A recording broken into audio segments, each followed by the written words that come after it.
आगे चलें फिर।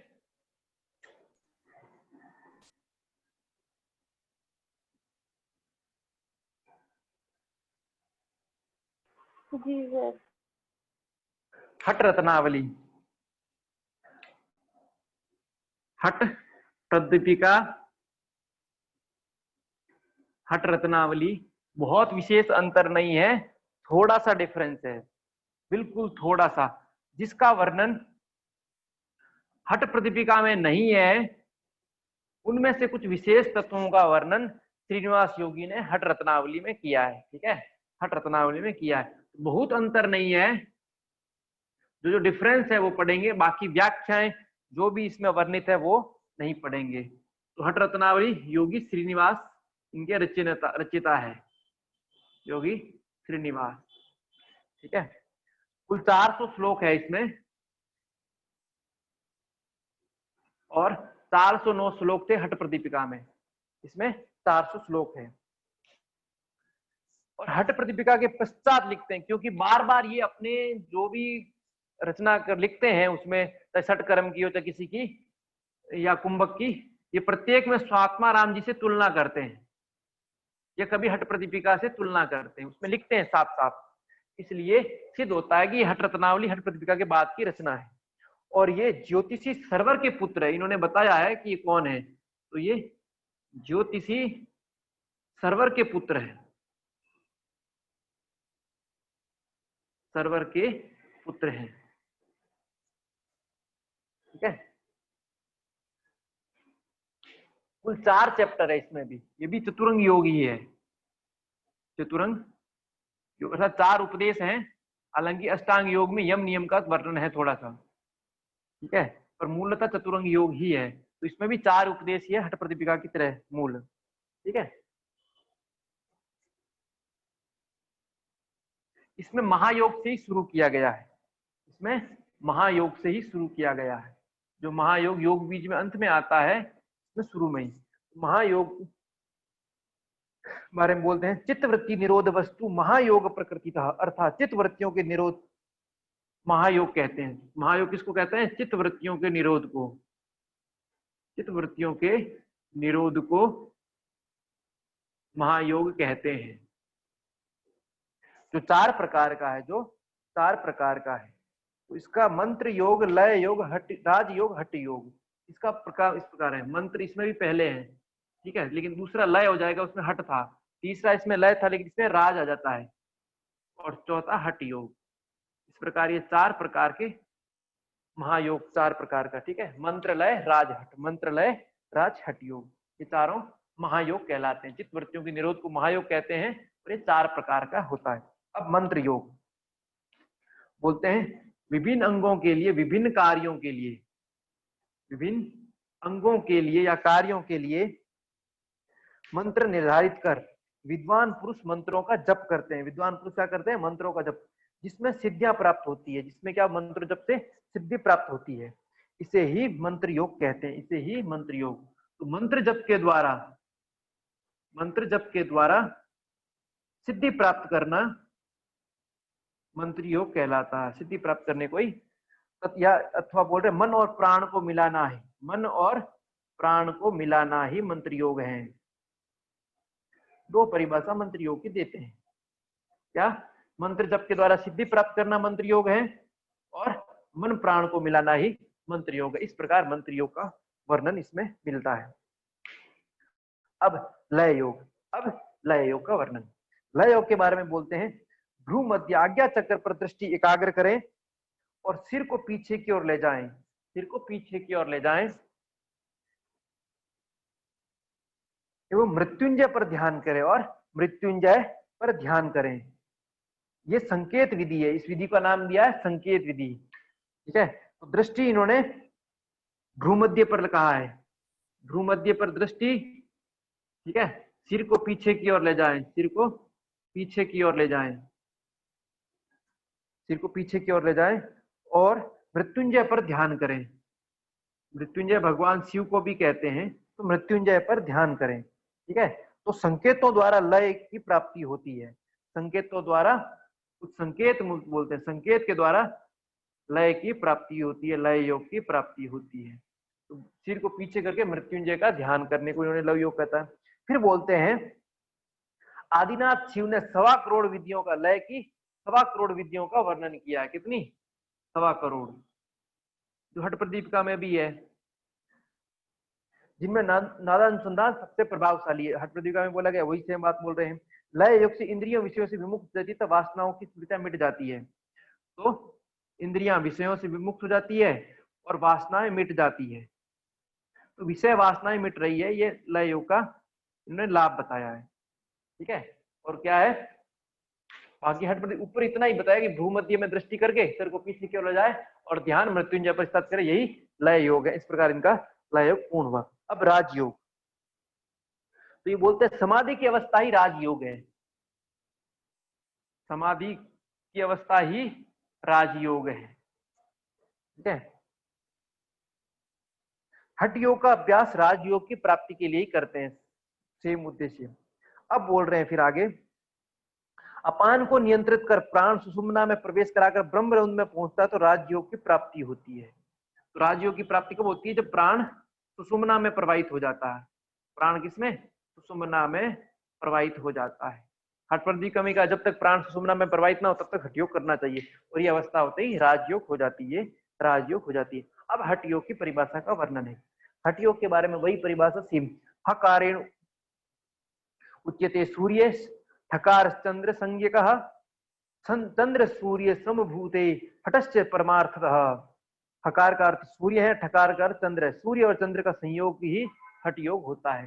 सूर्य चंद्र के संयोग को इन्होंने हठ योग कहा है। सूर्य और चंद्र अर्थात नाड़ी, इन दोनों के संयोग को ही। ठीक है, अब इस हठ योग के अभ्यास का वर्णन कर रहे हैं। बोल रहे हैं हठ योग अभ्यास के लिए 10 मुद्राएं, 10 मुद्राएं हैं। हठ प्रदीपिका में भी 10 मुद्राएं हैं सेम। फिर बोल रहे हैं 8 कुंभक है। ठीक है, और ये 9 कुंभक का वर्णन करते हैं। कितने? 9 कुंभक, 9 कुंभक का वर्णन करते हैं। हठ प्रदीपिका में 8 है तो एक इसमें एक्स्ट्रा है। फिर बोल रहे हैं अष्टकर्म, इतने 8 कर्म, तो षटकर्म 2 एक्स्ट्रा है, और 84 आसन। उसमें 15 ही आसन थे, इसमें कितनों को किया है? 84। इस प्रकार हठ योग के अभ्यास में 10 मुद्राएं, 9 कुंभक, अष्टकर्म और 84 आसनों का वर्णन है। इस प्रकार इन्होंने कहा है। ठीक है, 10 मुद्राएं सेम है, बिल्कुल सेम की सेम हम पढ़ेंगे ही नहीं। 9 कुंभक है, एक कुंभक एक्स्ट्रा है, बाकी 8 लगभग वही है। ठीक है, प्लाविनी की जगह केवल है। और अष्टकर्म, षटकर्म में 2 कर्म और एक्स्ट्रा जोड़ेंगे, अष्टकर्म, और 84 आसन और 84 आसन। अब अष्टकर्म पढ़ते हैं, अब अष्टकर्म पढ़ते हैं।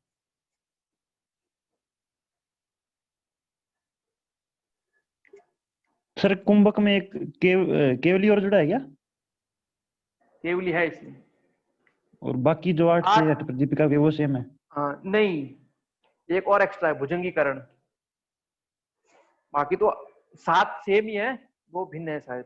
केवली हालांकि हठ प्रदीपिका करती है लेकिन उसमें गिनती नहीं है। ठीक है, वो कुंभक पढ़ेंगे। अब अष्टकर्म का वर्णन इसमें, इसका सीक्वेंस याद रखना है, इसका क्रम याद रखना है अष्टकर्मों का। उसके षटकर्मों का क्रम, गहरण संहिता के भी षटकर्मों का क्रम याद रखना है। इन्होंने अष्टकर्म शुरू किया चक्री से, इसे शुरू किया है चक्री, चक्री के बाद नौली। ठीक है, चक्री, नौली, धोती, नेति, धोती नेति। ठीक है, फिर बस्ती गजकरणी, बस्ती गजकरणी, बस्ती गजकरणी, त्राटक और मस्तक भ्रांति, त्राटक और मस्तक भ्रांति। इसको भस्त्री भी कहा है, या मस्तक भस्त्री या मस्तक भ्रांति। कितने हो गए? 1 2 3 4 5 6 7 8, ये अष्टकर्म है। ठीक है, हठ प्रदीपिका का षटकर्म का क्रम बताओ। धोती, बस्ती, नेति, त्राटका, नौलिकम तथा कपालभाति। ठीक है, और उसमें है गहन संहिता में बस्ती उसमें पहले नौली आ दो जाता है, फिर त्राट। ठीक है बस। अब चक्री, तो ये चक्री लगभग मूल शोधन ही है। क्या है? मूल शोधन ही है लगभग। तो चक्री का वर्णन करते हुए कह रहे हैं, आदि अंगुली को गुदा द्वार मल द्वार के भीतर चारों ओर घुमाएं।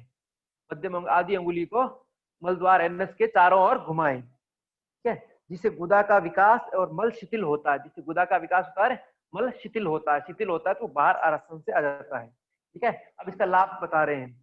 चक्री क्रम का लाभ कौन बोलते हैं? प्लीहा रोग, स्प्लीन, पेट रोग, उदर के जितने रोग है, फिर अर्श आदि रोग, बवासीर आदि जितने रोग है, फिटुला आदि रोग, ठीक है, का नाश होता है। जठराग्नि प्रदीप्त होती है तथा मल का निष्कासन आसानी से होता है। इस प्रकार ये चक्री का लाभ का वर्णन किया। तो ये भी हठ प्रदीप चिकित्सा के प्रयोग ही में ही अधिक विश्वास कर रही है, उसी का लिख रही है। ठीक है, तो चक्री क्रम बोल रहे प्लीहा, स्प्लीन, उदर के रोग, अर्श आदि, मतलब जो बवासीर आदि रोग है, ये जठराग्नि प्रदीप्त होती है और मल का निष्कासन होता है। अब दूसरे नंबर पे नौली का वर्णन करते हैं। किसका? नौली का। बाह्य नौली और अंतरा नौली, दो रूप की नौली बताते हैं। नौली कितने प्रकार की है? दो, बाह्य नौली और अंतरा नौली। हठ प्रदीपिका घेरण संहिता में नौली एक एक प्रकार की थी, लेकिन सामान्यतः 4 प्रकार में चिकित्सा की दृष्टि से बांटा। मध्यम नौली, वाम, दक्षिण और भ्रमर नौली। ठीक है, बाकी सब जगह भ्रमर नौली का ही वर्णन है। अब इन्होंने 2 प्रकार बांटी, लगभग सेम है, कोई भीतर नहीं है, लेकिन इन्होंने बांटी है 2। आज तक किसी ने बताया नहीं है कि 2 क्या है। बाह्य नौली के लिए बोल रहे हैं, कंधों को सामने झुकाते हुए पेट की पेशियों को बाएं से दाएं घुमाएं। ठीक है, कंधों को सामने झुकाते हुए जो नौली क्रिया करते हैं, सेम वही बताया है। ठीक है, इससे जठराग्नि प्रदीप्त होती है, पाचन तंत्र शक्तिशाली बनता है और त्रिदोष दूर होते हैं, तीनों दोष दूर होते हैं। अब अंतरा नौली के बारे में बोलते हैं, प्रथम ईड़ा से तेज गति से घुमाए, फिर पिंगला से तेज गति से घुमाए, ये अंतरा नौली है। तो इसका अर्थ यही है, पहले लेफ्ट साइड से तेज से घुमाए, फिर राइट साइड से तेज से घुमाए। तो वाम नौली और दक्षिण नौली जो है वही है। ठीक है, पहले में बता दिया, पेट की पेशियों को बाएं से दाएं घुमाए, और दूसरे में बोल रहे प्रथम ईड़ा से तेज गति से घुमाए और तत्पश्चात पिंगला से तेज गति से घुमाए, ये अंतरा नौली है। बाह्य नौली में पेट की पेशियों को घुमाने को बोला है, और इधर बोल रहे हैं ईड़ा से घुमाए और पिंगला से घुमाए, बस इतना ही और कुछ नहीं। नाड़ियों के नाम लिखे हुए हैं, ईड़ा से घुमाए अर्थात वाम से दक्षिण की ओर जा रहे हैं, पिंगला से घुमाए तो दक्षिण से वाम की ओर जा रहे हैं। इस प्रकार का इन्होंने नौली बताई थी। नौली 2 प्रकार की, बाह्य और अंतरा। ठीक है, अब धोती। अब धोती, धोती के बारे में बोलते हैं, 4 अंगुल चौड़े, 20 हाथ लंबे। बाकी सब में 15 हाथ लंबाई कपड़ा था, ये 20 हाथ बता रहे हैं। कितना बता रहे हैं? 20 हाथ लंबा। ठीक है, स्वच्छ और गीला वस्त्र होना चाहिए। ठीक है, आर्द्र वस्त्र होना चाहिए, उनको निगले और फिर धीरे धीरे उसको बाहर निकालें। इस प्रकार ये कर्म धोती कर्म कहलाता है। इसका लाभ का वर्णन करते हुए बोल रहे हैं, जठराग्नि प्रदीप्त होती है, खांसी, दमा, स्प्लीहा एवं कुष्ठ रोग का अन्य 20 प्रकार के कफ रोग दूर होते हैं। अन्य 20 प्रकार के कफ रोग दूर होते हैं। तो लगभग धोती इन्होंने लाभ हठ प्रदीपिका के समान ही बताए हैं। अब नेति, अब नेति का वर्णन कर रहे हैं।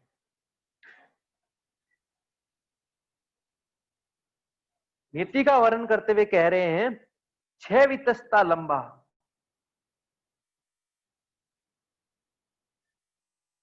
क्या वितस्ता? सब जगह 1 वितस्ता ही था। कितना था? लंबाई 9 इंच थी। ये 6 वितस्ता कहता है, 9 इंटू 6 नहीं, 54 इंच लंबा सूत्र लेने की बात कर रहे हैं। ये विशेष अंतर है, बस निकलो। ठीक है, हठ प्रदीपिका में 1 वितस्ता ही था। कितना? 1, 9 इंच लंबा सूत्र ही लेके नाक से डाले और मुंह से निकाले। लेकिन ये तो बोल रहे हैं कितना? 6 वितस्ता लंबा हो, 6 वितस्ता लंबा, 54 इंच का सूत्र हो। तो नेति के लिए 6 वितस्ती 54 इंच लंबे कोमल सूती धागे का प्रयोग किया जाता है। अब इसका लाभ बता रहे हैं, कपाल का शोधन होता है, नेत्र ज्योतिवर्धन होती है, ऊर्ध्व ऊर्ध्व रोग वही सेम, कंधे से ऊपर के रोगों का नाश होता है। लाभ वही सेम बता रहे हैं, लेकिन जो सूत्र है वो इन्होंने 6 वितस्ता बता दिया, 6 गुना लंबा, जो हठ प्रदीपिका का वर्णन है उससे। ठीक है, अब अगला बस्ती। अगला क्या है? बस्ती। बस्ती के बारे में बोल रहे हैं, 2 प्रकार की होती है। कितने प्रकार की है? 2 प्रकार की, वायु बस्ती और जल बस्ती।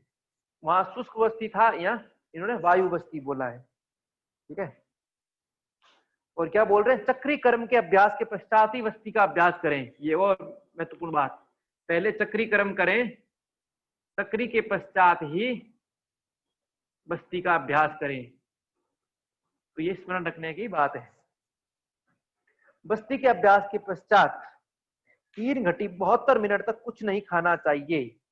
ये और नई चीज, बस्ती के बाद तो वायु बस्ती और जल बस्ती, तो शुष्क था उसमें। ठीक है, बोले 3 घंटे तक, 1 घंटी 24 मिनट की, तो 72 मिनट तक कुछ ना खाएं।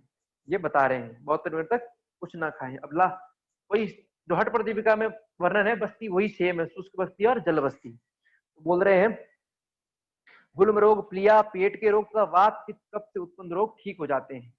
ठीक है, गुल्म रोग, प्लिया रोग, पेट के रोग तथा वात पित्त कफ से उत्पन्न रोग ठीक हो जाते हैं।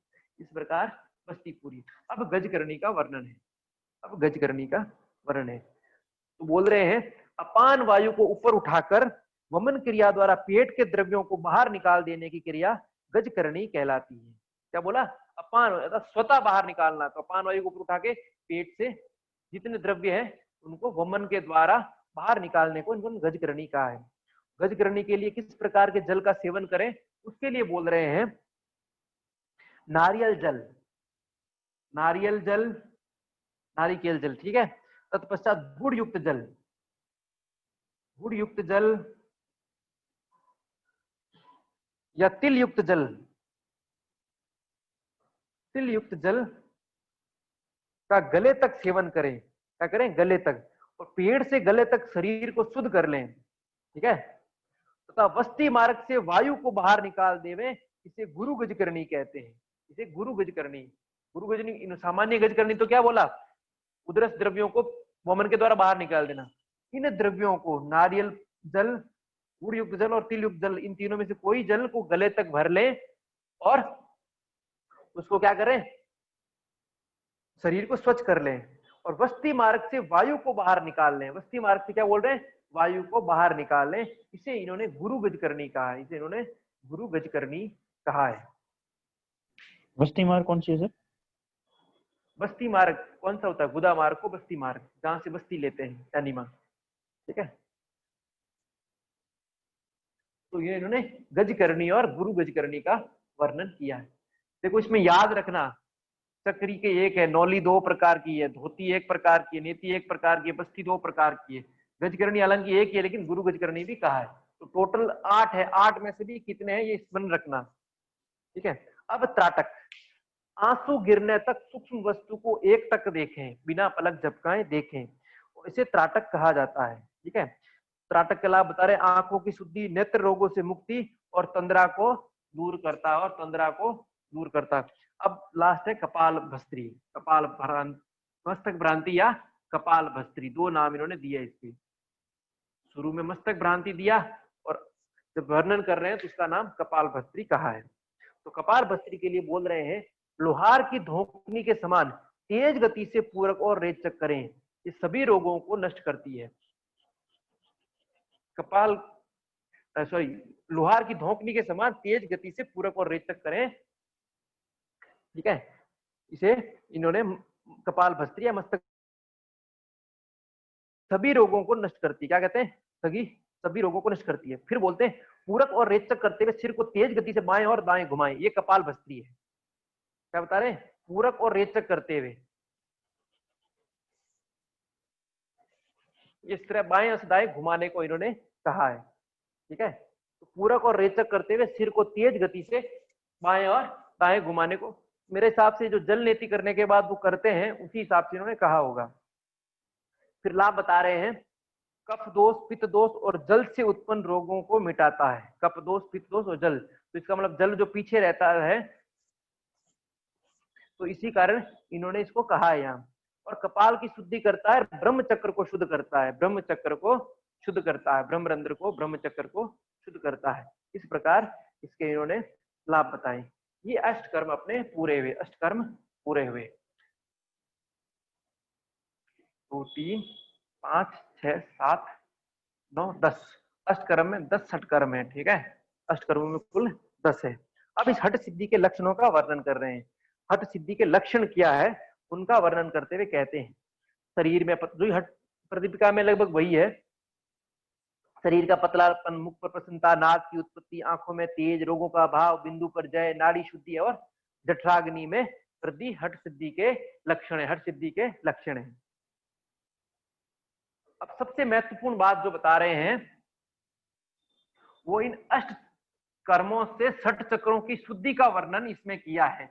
जो ये विशेषता है अष्ट कर्मों से षट चक्रों की शुद्धि का बता रहे हैं। तो बोलते हैं चक्री कर्म से मूलाधार की शुद्धि होती है, चक्री से मूलाधार चक्र की शुद्धि होती है, ठीक है। वज्रोली कर्म से स्वादिष्ठान की शुद्धि होती है, स्वादिष्ठान की शुद्धि होती है। तो वज्रोली वही खींचना, तो ये बस्ती आएगी, ठीक है। यहाँ लगभग लगभग बस्ती ही आएगी। हालांकि वज्रोली का वर्णन मुद्रा के अंतर्गत है, लेकिन इन्होंने इसको अष्टक्रम में डाल दिया। फिर बोलते हैं नौली से मणिपुर चक्र की सिद्धि होगी, नौली से मणिपुर चक्र शुद्ध होता है। धोती कर्म से हृदय और कंठ चक्र, धोती कर्म से हृदय तथा कंठ चक्र, 2 3 5 चक्र शुद्धि हो ही गए, ठीक है। नेति और त्राटक कर्म से आज्ञा चक्र, नेति और त्राटक से आज्ञा चक्र, इस प्रकार 6 चक्रों की शुद्धि इन्होंने बता दी है अष्टक्रम। और फिर बोलते हैं बस्ती और मस्तक भ्रांति, बस्ती और मस्तक भ्रांति संपूर्ण शरीर को शुद्ध करती है। कर्मों से संपूर्ण शरीर की शुद्धि होती है, संपूर्ण शरीर की शुद्धि होती है। ये इन 6 चक्रों की शुद्धि कर रहे हैं और ये बस्ती और मस्तक भ्रांति संपूर्ण शरीर की शुद्धि करते हैं। तो ये एक महत्वपूर्ण बात थी। मणिपुर चक्र नौली, ठीक है, धोती से हृदय और कंठ चक्र, वज्रोली कर्म से स्वादिष्ठान, चक्री से मूलाधार, नेति त्राटक से आज्ञा चक्र। वैसे पता है लेकिन फिर भी इन्होंने यहाँ वर्णन किया है, तो ये स्मरण रखना चाहिए। वैसे बड़ी बात नहीं है, लॉजिक से आता तो भी आप कर लेते, नहीं पता हो तो भी, ठीक है। अब ब्रह्म प्राप्ति के लिए बता रहे हैं कैसे प्राप्त करें या उसका उपाय क्या है। तो बोल रहे हैं एक समर्पित हठ योग का अभ्यासी जिसके द्वारा निद्रा, भूख, श्वास का इंद्रिय जीत ली गई है उससे ब्रह्म की प्राप्ति होती है। ब्रह्म की प्राप्ति किसको होती है उसका बोल रहे हैं, ब्रह्म प्राप्ति तो किसको होती है, बोला समर्पित हठ योग का अभ्यासी, समर्पित हठ योग का अभ्यासी मतलब पहली चीज ही समर्पण, ठीक है। फिर बोल रहे हैं जिसके द्वारा निद्रा, जिसने निद्रा को जीत ली, भूख को जीत ली, श्वास को अर्थात श्वास प्रश्वास या प्राण को जीत लिया, किसको जीत लिया, प्राण को, और तत्पश्चात बोल रहे हैं इंद्रियां जीत ली, इंद्रियों पर विजय प्राप्त कर ली, वह ब्रह्म को प्राप्त हो जाता है, वह ब्रह्म को प्राप्त हो जाता है, ठीक है। अब इसमें बाधक तत्वों का वर्णन किया है, ठीक है। बाधक तत्व अधिक श्रम, प्रयाश्च, अधिक भोजन, ठीक है, अधिक बोलना, प्रजल्प, 3 कठोर नियम, 4 जनसंग, 5 लोलुपता, 6 हठ योग की तरह ही है, ठीक है। लोलुपता यानी चंचलता, नियम आग्रह, कठोर नियम, और जनसंग, लोक संपर्क। अब साधक तत्व उत्साह, निश्चय, धैर्य, तत्व ज्ञान, बिंदु की स्थिरता, मिताहार, जनसंग का त्याग, निद्रा त्याग, श्वास पर जय, अपान आसन की स्थिरता, आलस्य का त्याग और गुरु कृपा। साधक तत्व 10 बताए। साधक तत्व कितने बताए, 10। बाधक तत्वों का वर्णन 6 बाधक तत्व है, कितने, 6, लेकिन साधक तत्व 6 से अधिक है। कितने हैं, उत्साह, निश्चय, धैर्य, तत्व ज्ञान, बिंदु की स्थिरता, मिताहार, जनसंग का त्याग, निद्रा त्याग, श्वास पर जय, आसन की स्थिरता, आलस्य का त्याग, गुरु कृपा। ज्यादा है, 2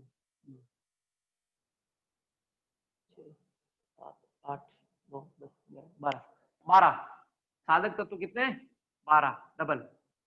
बाधक तत्व 6 है और साधक तत्व 12 का वर्णन किया है इसमें। ये विशेषता है साधक तत्व और बाधक तत्व में। तो भिन्न में कितना अंतर है, तो 6 साधक तत्व अधिक है, तो ये हठ प्रदीपिका से भिन्नता है। उत्साह, निश्चय, धैर्य, तत्व ज्ञान, बिंदु की स्थिरता, मितहार, जनसंघ का त्याग, निद्रा त्याग, सांस पर जय, आसन की स्थिरता, आलस्य का त्याग और गुरु कृपा। अब योग सिद्धि के लिए बोल रहे हैं शास्त्र अध्ययन, गुरु कृपा, योग अभ्यास और ईश्वरी कृपा दृष्टि से मिलती है। योग सिद्धि कैसे मिलती है उसके लिए बोलते हैं योग सिद्धि किनको मिलती है। तो योग सिद्धि के लिए बोल रहे हैं सबसे पहले शास्त्र अध्ययन। शास्त्र अध्ययन करेगा तभी योग साधने की ओर प्रवृत्त होगा, तभी उसको ज्ञान मिलेगा। फिर बोल रहे हैं गुरु कृपा, उसमें जिज्ञासा होगी, गुरु के पास जाएंगे, गुरु से पूछेंगे, गुरु की सेवा करेंगे तो गुरु कृपा करेगा। और फिर योग अभ्यास निरंतर करेंगे, तत्पश्चात ईश्वर कृपा। ये 4 योग सिद्धि के कारण है। ठीक है, ईश्वर कृपा दृष्टि, ये चारों मिल जाए, शास्त्र अध्ययन करते रहे, गुरु कृपा मिल जाए, योग अभ्यास करते रहे, ईश्वर की दृष्टि हो जाए तो योग सिद्धि मिल जाएगी, योग सिद्धि मिल जाएगी। ठीक है, तो योग सिद्धि के लिए ये अनिवार्य तत्व बताए गए हैं चारों। इन 4 में से कोई एक अलग ऑप्शन देके प्रश्न पूछा जा सकता है। ठीक है, प्रश्न पूछा जा सकता है। अब मनोन्मनी अवस्था, प्राण के सुषुम्ना नाड़ी में प्रवाहित होने पर मन स्थिर हो जाता है। स्थिर मन की अवस्था को मनोन्मनी अवस्था कहते हैं, हठ प्रदीपिका का एक जैसा ही। प्राण सुषुम्ना में चले जाता है तो मन स्थिर हो जाता है, तो बोलते स्थिर मन की अवस्था को ही मनोन्मनी अवस्था कहते हैं। अब नव कुंभक का वर्णन, नव यानी 9 कुंभक, अष्ट कुंभक की जगह इन्होंने 9 कुंभक बताया है। तो इन्होंने कहा भस्त्रिका, भ्रामरी, सूर्य भेदी, उज्जाई, शीतली, मूर्छा, उज्जाई, शीतली, मूर्छा, शीतकारी, केवल, ये 8 और 9वां भुजंगीकरण।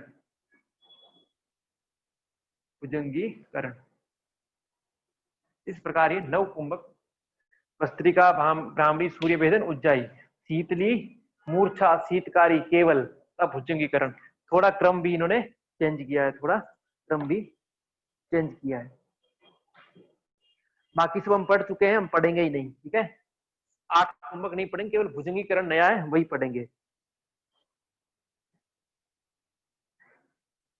अब ये बोल रहे हैं पूरक के समापन पर जालंधर बंध लगाएं। ठीक है, कुंभक के अंत में तथा रेचक प्रारंभ करते हुए उड्डयन बंध लगाएं। बंधों से प्राण ब्रह्मनाड़ी और सुषुम्ना में प्रवेश करते हैं, सभी कुंभक के लिए बता रहे हैं। ठीक है, पूरक के समापन पर जालंधर बंध लगाएं, कुंभक के अंत रेचक के प्रारंभ, हठ प्रदीपिका में भी ऐसा ही वर्णन है। अब भुजंगीकरण कुंभक का वर्णन कर रहे हैं। भुजंगीकरण कुंभक का कंठ से पूरक करना और कंठ से ही रेचक करना भुजंगीकरण रूपी 9वां कुंभक है। कंठ से ही पूरक करना और कंठ से ही रेचक करना, कंठ से पूरक और कंठ से ही रेचक, इसको इन्होंने भुजंगीकरण कहा है। आध्यात्मिक प्राणायाम है, संत महात्मा इसका अभ्यास करते रहते हैं, इससे प्राण सूक्ष्म हो जाता है। प्राण सूक्ष्म, जो स्वाभाविक 12 अंगुल है उससे प्राण धीरे धीरे बहुत कम हो जाता है। ठीक है, इजी है, कोई कठिन नहीं है। श्वास नासिका से ही भरते हैं, लेकिन अनुभूत गले से करते हैं, गले से और गले से ही छोड़ते हैं। गले से ही भरते हैं, गले से ही छोड़ते हैं, तो गले से छोड़ने के कारण उसकी जो क्षमता है नाक से नहीं लगती है, शक्ति, नाक की शक्ति नहीं लगती, तो वो प्राण धीरे धीरे स्थिर होने लग जाता है।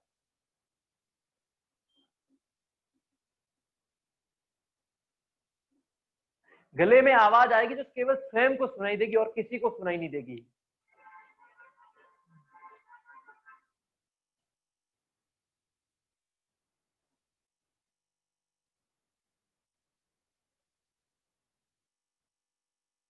पूरा का पूरा ध्यान गले पर, गले से ही लेना, गले से छोड़ना, बहुत ही उपयोगी प्राणायाम है। इसको इन्होंने भुजंगीकरण कहा है, जो प्राण को सूक्ष्म करता है। मैंने इसमें बाद में पढ़ा, मुझे एक संत ने बताया था बहुत साल पहले, लेकिन जब मैंने इसको हठ प्रत्नावली पढ़ी तो फिर मैंने उनको बताया कि ये वर्णन है शास्त्रों में यहाँ, तब उनको पता चला इसका नाम भुजंगीकरण, उनको नाम नहीं पता था, इन्होंने केवल ये प्राणायाम बैठा के बताया था। तो तुम्हें एक उत्तम क्वालिटी का प्राणायाम बताता हूं। तब नाम वो भी नहीं जानते थे, तो फिर ये जब हठ रत्नावली मैंने नेट के सिलेबस में होगी, तब लोगों ने जाना, फिर मैंने इसको पढ़ा, तब इसमें वर्णन था। ये 9वां कुंभक है, भुजंगीकरण। सर इसमें और उज्जैन में क्या फर्क है? उज्जाई में गले से आवाज आती है, इस प्रकार कर रहे हैं श्वास नासिका से, उसमें कंठ से ही श्वास भरना, कंठ से ही श्वास बाहर निकालना है। कंठ में आवाज आएगी, बाहर किसी को सुनो, उज्जाई में आवाज बाहर दिखाई देती है, घर्षण होता है, इसमें घर्षण नहीं होता है, इसमें घर्षण नहीं होता है। कंठ से सांस ले तो सकते हैं, पर छोड़ेंगे कैसे? श्वास नासिका से ही छोड़ते हैं, श्वास नासिका से ही लेते हैं, कंठ उसको अनुभूत करता है। तो जो श्वास छोड़ने की शक्ति है वो कंठ से रहती है। जब कंठ से श्वास छोड़ते हैं तो नासिका शक्ति नहीं लगाता, तो प्राण जब हम नासिका से छोड़ते जोर लगता है तो यहाँ तक जाता है, नहीं तो वो धीरे धीरे धीरे धीरे यहाँ तक चला जाता है, इतना सूक्ष्म हो जाता है। मैं भी बहुत दिनों तक सीखा, कम से कम 15-20 दिन लगे मुझे इसका अभ्यास करने में, फिर जाके मुझे समझ में आया। कई बार उन्हें बिल्कुल पास में बिठा के बिल्कुल निकट यहाँ इस तरह करते हैं, लेकिन मुझे वो नहीं कई बार डांट पड़ी करी, फिर जाके हुआ, लेकिन हो गया। ठीक है, ये दूर से तो मैं बता नहीं सकता, वो एकदम कंठ से ही जाएगा, कंठ से ही वापस बाहर आएगा। सब कुछ नासिका से हो रहा है, लेकिन जो मूल अनुभूति है वो कंठ में होती है। कंठ महसूस करता है कि श्वास आ रही है, कंठ महसूस कर रहा है श्वास जा रही है। ऐसे श्वास भरेंगे, कंठ नहीं, लेकिन भुजंगीकरण में कंठ श्वास भर रहा है, कंठ छोड़ रहा है, ये अनुभूत होता है। बस इतना ही अंतर है। सर इसके लाभ का वर्णन नहीं किया ज्यादा इन्होंने, ठीक है, इतना ही बताया है। अब 10 मुद्राएं, 10 मुद्राएं बिल्कुल हठ प्रदीपिका जैसी, जैसे हम केवल नाम पढ़ेंगे, वर्णन नहीं करेंगे। 10 मुद्राओं में महामुद्रा, महाबंध, महावेद, उड्डयन, मूलबंध, जलंधरबंध, विपरीत करणी, वज्रोली, शक्तिचारिणी, खेचरी, 10 पारंपरिक मुद्राएं। आदिनाथ द्वारा बतलाई गई ये मुद्राएं 8 प्रकार के ऐश्वर्यों को देने वाली है। ठीक है, 8। अब एक और स्पेशल बात बता रहे हैं, आयु, कर्म, धन और विद्या। आयु, कर्म, धन तथा विद्या, ये चारों का निर्धारण शिशु के गर्भ में ही हो जाता है। योगी श्रीनिवास क्या कह रहे हैं, इन चारों का निर्धारण गर्भ काल में ही हो जाता है। किसमें? शिशु का गर्भ में ही हो जाता है, शिशु का गर्भ में ही। जब शिशु काल में वो गर्भ में रहता है, इन चारों का निर्धारण निश्चित हो जाती है, कितनी आयु, कर्म, धन और विद्या, ये ऐसा बोल रहे हैं। सर अधिदैविक और अधिभौतिक मृत्यु भी निर्धारित हो जाती है क्या? अधिदैविक और अधिभौतिक मृत्यु भी निर्धारित हो जाती है गर्भ में। अब इसके जब ये कह रहे हैं तो उसमें देखो, मैं इस पे कमेंट नहीं कर सकता। मृत्यु फिर सभी प्रकार की मृत्यु है, उसमें तीनों ही आएगी।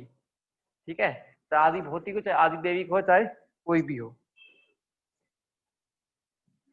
ठीक है, तो ये ऐसा बोल रहे हैं इसमें। और गोमांस भक्षण का वर्णन उसमें है, इसमें भी ये बोल रहे हैं। वो शब्द का अर्थ जीवा होता है, और जीवा को कपाल कोर में लगाने से गोमांस का भक्षण होता है, जो महापापों का नाश करता है। इन्होंने भी इसको कहा है। ठीक है, जीवा को कपाल कोर में लगाना, और रस का स्राव पीना या स्राव खेचरी होता है ना?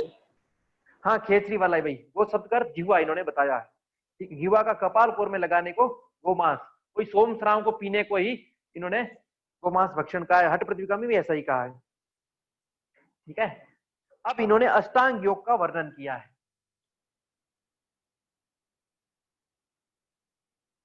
महायोग के बाद अष्टांग योग। अष्टांग योग में इन्होंने मानस नियम, मन के नियम बताए हैं।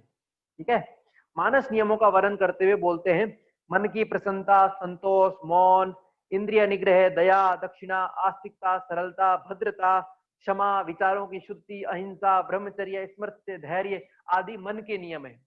इत्यादि ये मन के नियम बताए इन्होंने। मन की प्रसन्नता, संतोष, मौन, इंद्रिय निग्रह 4, दया, दक्षिणा, आस्तिकता, सरलता, भद्रता, क्षमा 4 से 10, विचारों की शुद्धि 11, अहिंसा 12, ब्रह्मचर्य 13, स्मृति 14, धैर्य 15। तो 15 नियम इन्होंने मन के बताए हैं, मन के नियम, मानस नियम जिनको कहा। अष्टांग योग में सबसे पहले मानस नियम 15, ठीक है। अब दूसरा कायिक नियम, मानस यानी मन के, कायिक यानी शरीर के। शरीर के नियमों का वर्णन करते हुए बोलते हैं स्नान, शौच, सत्य, ज्ञान, जप, यज्ञ, तर्पण, तप, दंड, तितिक्षा, नमस्कार, प्रदक्षिणा, व्रत, उपवास आदि। तो 14 है, स्नान, शौच, सत्य, ज्ञान, जप, यज्ञ, तर्पण, तप, दंड, तितिक्षा, नमस्कार, प्रदक्षिणा, व्रत, उपवास। 14 ही है, ठीक है। इस प्रकार इन्होंने अष्टांग योग में मानस नियम और कायिक नियम बताए गए। अब आसन का वर्णन करते हैं। तो ये बोलते हैं हड्डियों का पहला अंग आसन है। तो इस प्रकार ये नियम भिन्न है, ठीक है, और चतुरंग ही होगा। हड्डियों का पहला अंग आसन को बता रहे हैं, ठीक है। इन आसनों का वर्णन जिन्हें ऋषि वशिष्ठ और मत्स्येंद्र आदि ने अभ्यास किया। तो आसन का अभ्यास किसने किया बोलते हैं? मुनि वशिष्ठ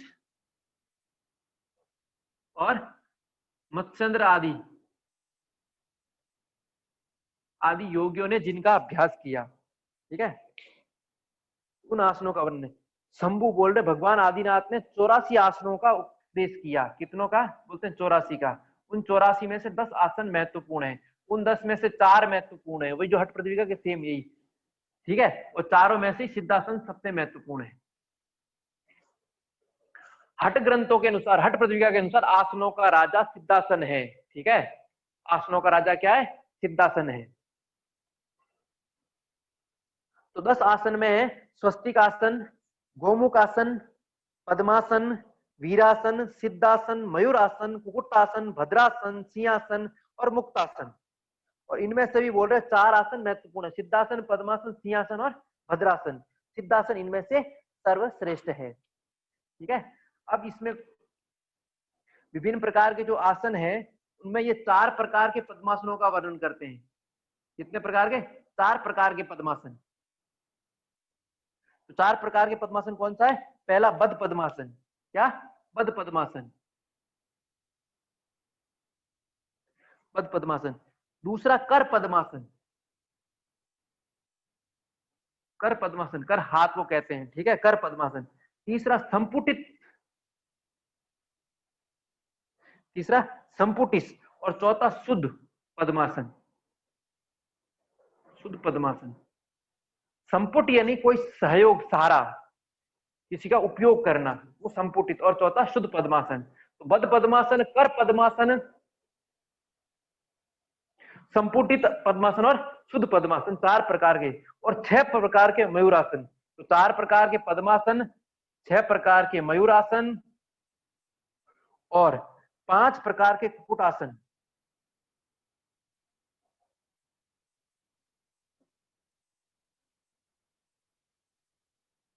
ये महत्वपूर्ण है। 4, 6, 10, 15 तो यही हो जाते हैं, ठीक है। तो 4 प्रकार के पद्मासन, 6 मयूरासन और 5 कुक्कुट। तो 6 प्रकार के मयूरासन का कहते हैं दंड मयूरासन, पार्श्व मयूरासन, सहज मयूरासन, बंद मयूरासन, पिंड मयूरासन, एक पाद मयूरासन, एक पाद मयूरासन। 5 प्रकार के कुक्कुटासन का वर्णन करते हुए कहते हैं पंचचूली कुक्कुट, बंद चूली, आकारित, एक पाद कुक्कुट, ठीक है, एक पाद कुक्कुट। इस प्रकार ये वर्णन करते हैं। अब आगे कहते हैं प्राणायाम का अभ्यास सिद्धासन, बद्ध पद्मासन अथवा स्वस्तिक आसन में समतल भूमि पर सीधे बैठकर करना चाहिए, सीधे बैठकर करना चाहिए। अब ये समाधि का वर्णन कर रहे हैं। किसका? आगे समाधि का। क्योंकि मुद्रा का वर्णन कर चुके हैं पहले, अष्टकर्म का हो चुका है, ठीक है, कुंभक का भी हो चुका है। अब ये समाधि का वर्णन कर रहे हैं। जिस प्रकार जल में नमक मिलकर एक रूप हो जाता है, उसी प्रकार आत्मा और मन का एक हो जाना समाधि कहलाता है, ठीक है। नमक जल में एक हो जाता है, इस प्रकार मन का आत्मा में मिल जाने को समाधि कहा है। लय नाद पर आश्रित है, नादानुसंधान द्वारा समाप्ति प्राप्त करें, ठीक है। लय नाद पर आश्रित है अर्थात नादानुसंधान द्वारा समाधि। तो इन्होंने नादानुसंधान को समाधि में लिया है, समाधि में लिया है, बस। अष्टांग योग के रूप में यम नियम का जगह क्या वर्णन किया है? मानस नियम और कायिक नियम। मानस नियम और कायिक नियम। हठयोग का ये भी पहला अंग आसन को ही मानते हैं, ठीक है, आसन को ही मानते हैं। और नाद अनुसंधान के बारे में कह रहे हैं, कान को बंद करके नाद का अनुभव करें। कान बंद कर दे, जो भीतर नाद सुनाई दे रहा है उसको सुने, बस इतना ही नाद। उन्होंने हठ प्रदीपिका की तरह 3 प्रकार के नाद का वर्णन नहीं किया है, ठीक है। अब गुरु, इसमें गुरु का बड़ा वर्णन है। गुरु के बारे में बोल रहे हैं, स्थिर दृष्टि वाला, स्थिर दृष्टि वाला, स्थिर प्राण वाला, ठीक है, जिसके प्राण भी स्थिर हो गए, स्थिर दृष्टि, निर्मल और स्थिर चित्त वाला योगी ही गुरु के रूप में स्वीकारने योग्य है। तो गुरु कौन हो? जिसकी दृष्टि स्थिर हो, अर्थात जिसका मन चंचल नहीं हो, मन स्थिर हो, दृष्टि स्थिर हो, अर्थात परमात्मा में स्थित हो, जो स्थिर दृष्टि के अर्थात परमात्मा में स्थिति।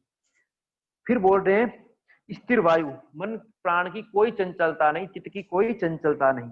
फिर बोलता है निर्मल और स्थिर चित्त, चित्त भी पूर्ण विशुद्ध और स्थिर हो, ऐसा योगी ही गुरु रूप में स्वीकारने योग्य है, अन्य को कभी गुरु रूप में न स्वीकारें, ऐसा इसमें कहा गया है, ठीक है।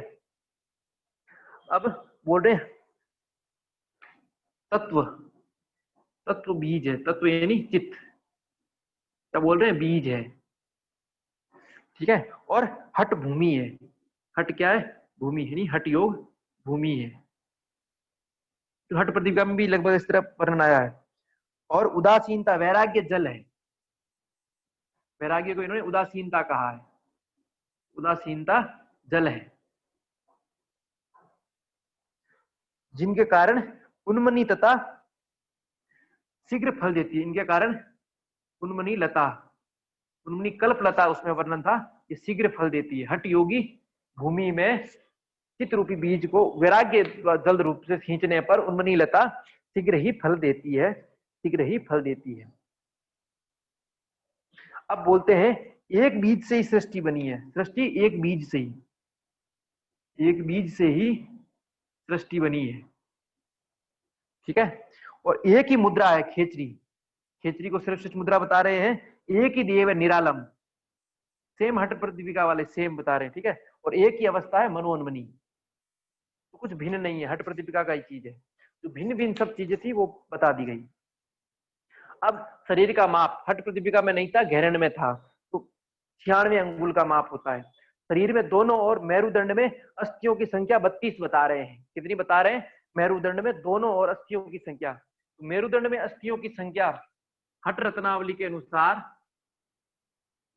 मेरुदंड यानी रीढ़ की हड्डी में, स्पाइनल कॉर्ड में दोनों और कितनी हड्डियां हैं? 32 अस्थियां हैं, 32 बोन, ये वर्णन कर रहे हैं। और शरीर में नाड़ियों की संख्या 72,000 नाड़ियां, 72,000 नाड़ियां, जो हट प्रदीपिका में भी है, ठीक है।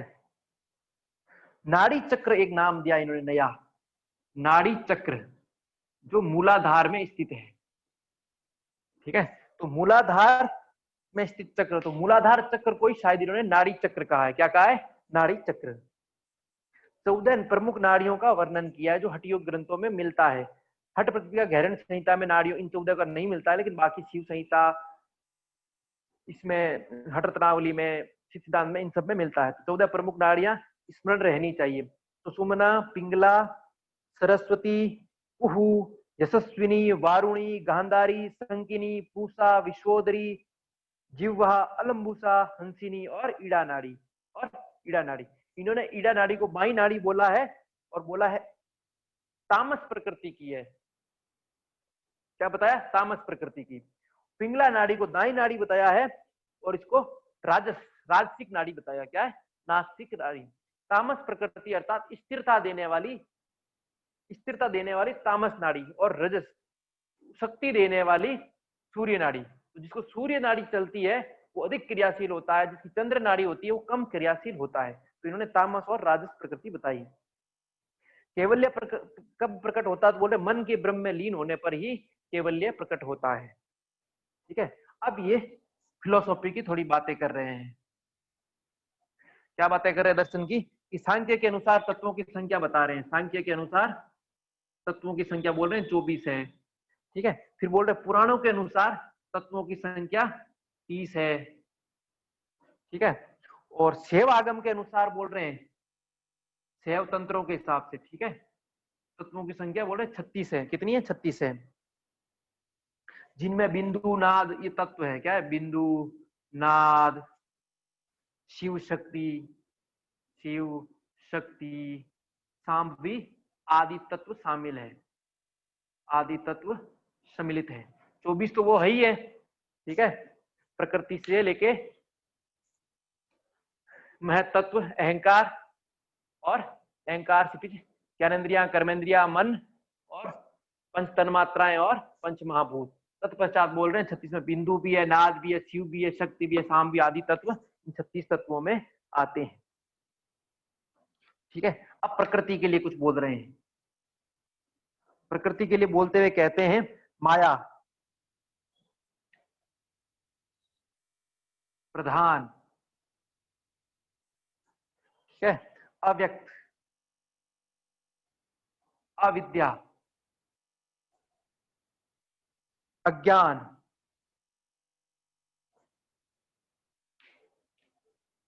अक्षर, अव्याकृत और प्रकृति। ये सब के सब प्रकृति के पर्यायवाची है। 1 2 3 4 5 6 7 8 प्रकृति के 7 पर्यायवाची हो गए, टोटल 8 हो गए प्रकृति, और ये 8 पर्यायवाची है। माया, प्रधान, अव्यक्त, अविद्या, अज्ञान, अक्षर, अव्याकृत और प्रकृति, ठीक है, और प्रकृति। फिर आगे बोल रहे हैं ज्ञान शक्ति और क्रिया शक्ति के द्वारा चेतना की अनुभूति की जाती है। आत्मा से ही आकाश उत्पन्न हुआ, ऐसा प्रसिद्ध मत है। प्रसिद्ध मत करके अपने ग्रंथ को समाप्त करते क्या बोल रहे? ज्ञान शक्ति और क्रिया शक्ति के द्वारा ही चेतना की अनुभूति। ज्ञान के द्वारा या योग के द्वारा, क्रिया शक्ति नहीं योग शक्ति, इनके द्वारा ही बोल रहे हैं चेतना की अनुभूति होती है। चेतना की अनुभूति आत्मा अनुभूति, चेतना की अनुभूति यानी आत्म साक्षात्कार। और बोल रहे हैं आत्मा से ही आकाश की उत्पत्ति है, ऐसा मत है। ऐसा करके ये हठ रत्नावली को पूर्ण करते हैं। इस प्रकार अपना हठ रत्नावली पूर्ण हुआ। कुछ पूछना हो तो पूछ सकते हैं। सर प्रकृति को अव्याकृत कहा है, अव्याकृत मतलब? अव्याकृत मैं कल बताऊंगा देख के, है ना। ठीक है। अव्याकृत, हाँ सर वैसे अक्षर तो ब्रह्म जैसे बोलते हैं ना, ओमकार जो है अक्षर है वो है ब्रह्म। अक्षर प्रकृति भी अक्षर जो सर नहीं होती है वैसी की वैसी रहती है, क्योंकि अलिंग है, लिंग नहीं है, चिन्ह नहीं है, इसलिए अक्षर है।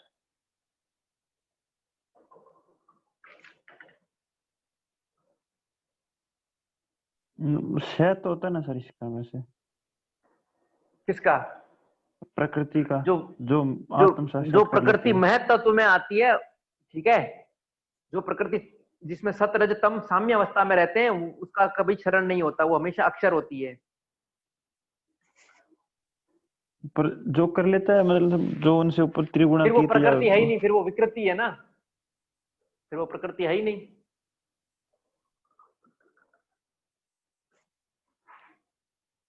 अलिंग को प्रकृति कैसे कहोगे? अलिंग ही प्रकृति है, लिंग को प्रकृति नहीं कह सकते ना, वो तो महत्व तत्व है। कुछ नहीं कहा, ठीक है। और एक बार और देख लूंगा कि इन्होंने गलती तो नहीं लिखी। बाकी मैंने जो बनाया सब श्लोक से नोट बनाए हैं, क्योंकि जो मुझे इसकी पुस्तक मिली वो इंग्लिश ट्रांसलेशन वाली ही मिली, हिंदी ट्रांसलेशन की कहीं मिली ही नहीं। तो मैं एक बार इसको आपको और बता दूंगा। इन्होंने 24 तत्व ही बताए हैं। Okay sir.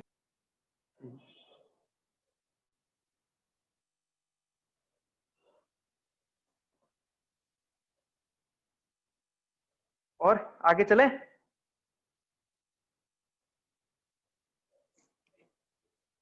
आगे चलें क्या? वशिष्ठ संहिता पढ़ेंगे। क्या पढ़ेंगे? वशिष्ठ संहिता। हटियों के 4 ग्रंथ हो गए, 4 बाकी बचे हैं, ठीक है। वशिष्ठ संहिता में 6 अध्याय हैं। कितने अध्याय हैं? 6 अध्याय। और इसमें महर्षि वशिष्ठ और उनके पुत्र शक्ति के मध्य संवाद है।